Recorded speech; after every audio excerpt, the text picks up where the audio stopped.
Hey up everybody, and welcome back to the Just the Driven YouTube channel. My name is Josh Bridges, and today you join me in a car park where we're going to be going out and getting some baseline performance figures from the Fiesta ST. Now whenever I'm planning to tune a car, I always like to know the differences between what we've done before and what's happened afterwards as well. So this video is very much dedicated to the stock Fiesta and finding out just how well it performs on the roads. And to measure these differences, we're going to be using a Dragy.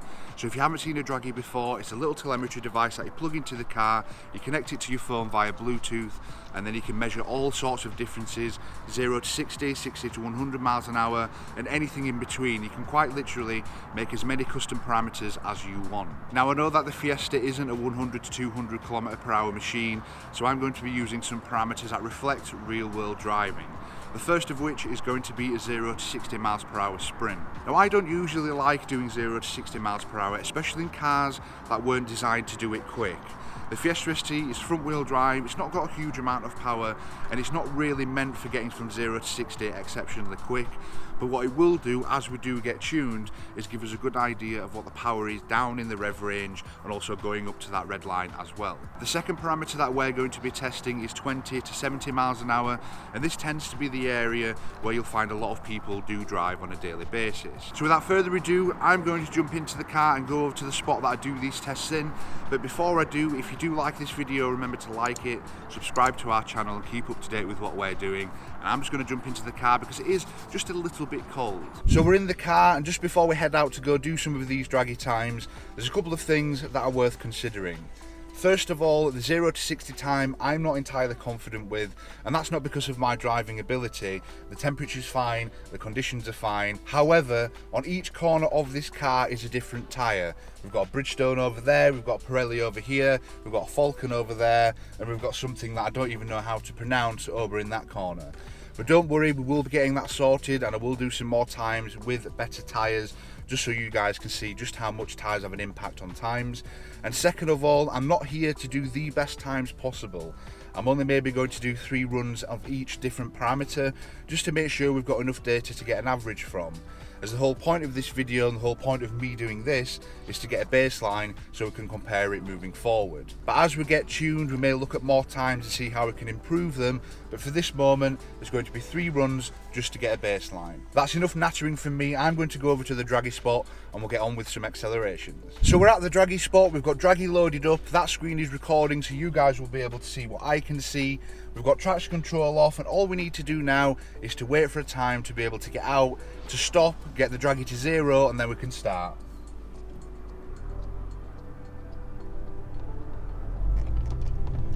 So we're rolling out, let's come to a stop, make sure Dragy says 0, and then go.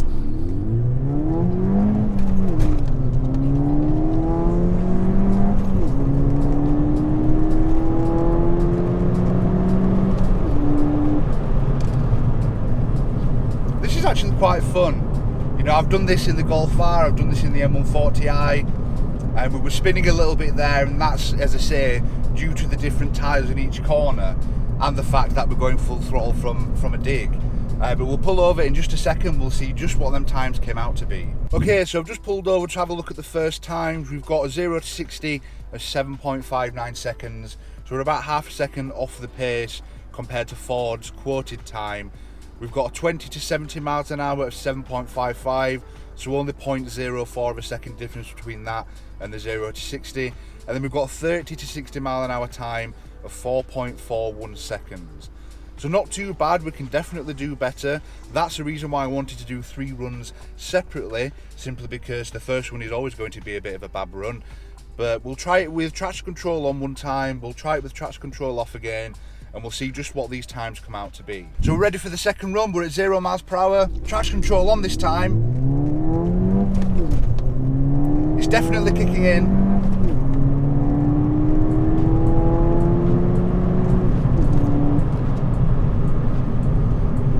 There we go. I can't quite see the time, so I'm gonna have to whip around, go back into the lay-by and see just if we have improved. And that was with traction control on this time. I know the last time, or the first time that we did it, the wheels were spinning quite a lot, which is, you know, part and parcel of doing a 0 to 60 launch. And it's one of the reasons why I don't particularly like doing them. simply because you can't control that, and this car's not made for a 0 to 60. But in just a minute or so, we'll be back in the lay-by and we'll have a look at the times again. So that run was with traction control on, and we got a 0 to 60 time of 7.56, a 20 to 70 of 7.53, and a 30 to 60 of 4.41. So very, very similar times. We're going to do 2 more runs. This is the first of the second one. We've got traction control off this time. We're at 0. We're bogged down a little bit.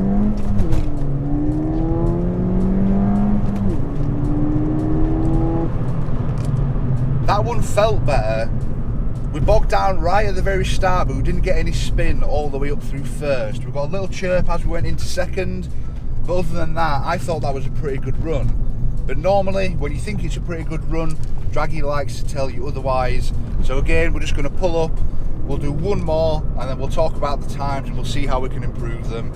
Tyres are going to be the main thing for me, especially at this point.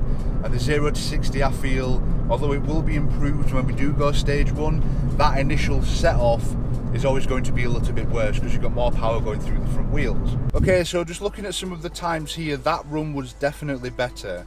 We've got a 0 to 30 of under 3 seconds at 2.97. We've got a 0 to 60 of 7.24. So from that, we're only 0.3 of a second off of Ford's quoted figures, which is a great start.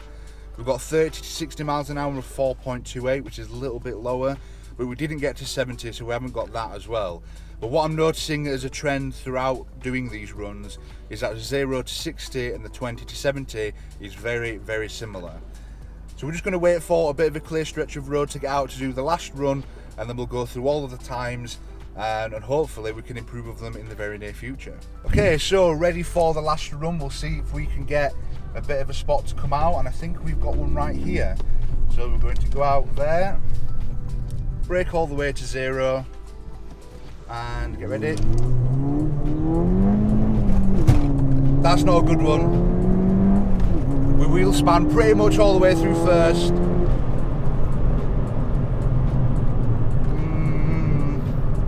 I'm not convinced by that one, not at all. But we may have another shot to do another one right here, so we're just going to stop. 0.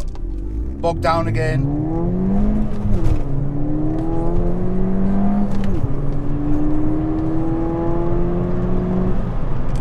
So we're just parked up now, and before we wrap up the video, I'll run through some of the best times that we've got, and I'll note them down for future reference as well. So the best 0 to 60 time that we got was 7.08 seconds. That's approximately 2/10 off of Ford's quoted figures, which I don't think was too bad considering we've got 4 individual tyres that are all different brands and different makes as well. However, that time was slightly invalid. The next best time that was valid was a 7.24, which again is about 0.3 seconds off of Ford's pace, but it does give us some room to work with.